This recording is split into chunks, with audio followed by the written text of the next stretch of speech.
बिस्मिल्लाहिर्रहमानिर्रहीम। भारतीय सिनेमा के सुनहरी दौर में चंद ही मोहब्बत की कहानियां ऐसी थीं जो दिलों को छू गई, और इनमें दिलीप कुमार और मधुबाला की कहानी नुमायां है। फिल्म ताराना के सेट पर परवान चढ़ने वाला इनका रोमांस बॉलीवुड की सबसे खूबसूरत दास्तानों में से एक है। लेकिन ये मोहब्बत चाहे जितनी भी गहरी हो, शादी के बंधन में ना बंध सकी। बरसों बाद जब दोनों अपनी जिंदगियों में आगे बढ़ चुके थे और दिलीप कुमार सायरा बानो से रिश्ते अज़दवाज में बंध चुके थे, मगर किस्मत ने इन्हें एक आखिरी मुलाकात का मौका दिया। एक ऐसी मुलाकात जो दिलीप कुमार के दिल पर एक गहरा नक्श छोड़ गई। दिलीप कुमार ने अपनी खुद नोश में इस दर्द भरी मुलाकात को याद किया है जब मधुबाला ने इनसे फौरन मिलने की ख्वाहिश जाहिर की। इस पैगाम से भी ज्यादा इन्हें हैरानी सायरा बानो की फराख दिली और समझदारी पर हुई, जिन्होंने इन्हें मधुबाला से मिलने की न सिर्फ इजाज़त दी बल्कि हौसला भी दिया।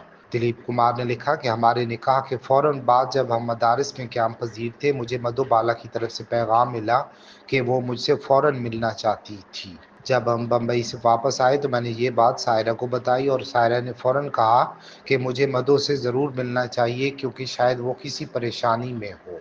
जब दिलीप कुमार मधुबाला के घर पहुंचे तो उन्होंने अपने सामने एक कमज़ोर और नातवां मधुबाला को पाया, जिसे देखकर इनका दिल भर आया। उन्होंने लिखा कि जब मैं मधु के घर गया तो ये देखकर दुख हुआ कि वो निहायत कमज़ोर और लाकर हो चुकी थी। इनके चेहरे की जर्दी इनकी बीमारी का पता दे रही थी और इनकी शऊर शरारती मुस्कुराहट अब महज एक कोशिश रह गई थी।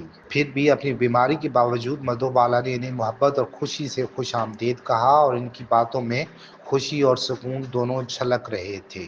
उन्होंने दिलीप कुमार से कहा कि हमारे शहजादे को इनकी शहजादी मिल गई है और मैं बहुत खुश हूँ। ये मुलाकात मुख्तसर ज़रूर थी लेकिन जज्बात से भरपूर थी। मधुबाला ने दिलीप कुमार से कुछ ज़ाती मसाइल पर मशवरा लेने के लिए राब्ता किया था। दिलीप कुमार ने लिखा कि वो कुछ ज़ाती मामलात को लेकर परेशान थी और मेरी राय चाहती थी। हमने इन मौज़ूआत पर बात की, यहाँ तक कि वो कुछ मुतमईन और फिर कदरे पुरसुकून हो गई। दिलीप कुमार ने गम के साथ याद करते हुए लिखा कि यही वो आखिरी मौका था जब मैंने इन्हें देखा। फिर वो 23 फरवरी 1969 को इस दुनिया से रुखसत हो गई। मधुबाला, जिन्होंने 1960 में गुलकार किशोर कुमार से शादी की, उन्होंने एक शानदार लेकिन दुख भरी जिंदगी गुजारी। इनकी अज़दवाजी जिंदगी खुशगवार नहीं थी, जिसके साथ पैदाइशी दिल की बीमारी ने भी इनके कैरियर को आखिरी बरसों में महदूद कर दिया था। महज 36 साल की उम्र में वो दुनिया से रुखसत हो गई, मगर अपने पीछे यादगार अदाकारी और एक ऐसी मोहब्बत की कहानी छोड़ गई जो आज भी दिलों को छू जाती है।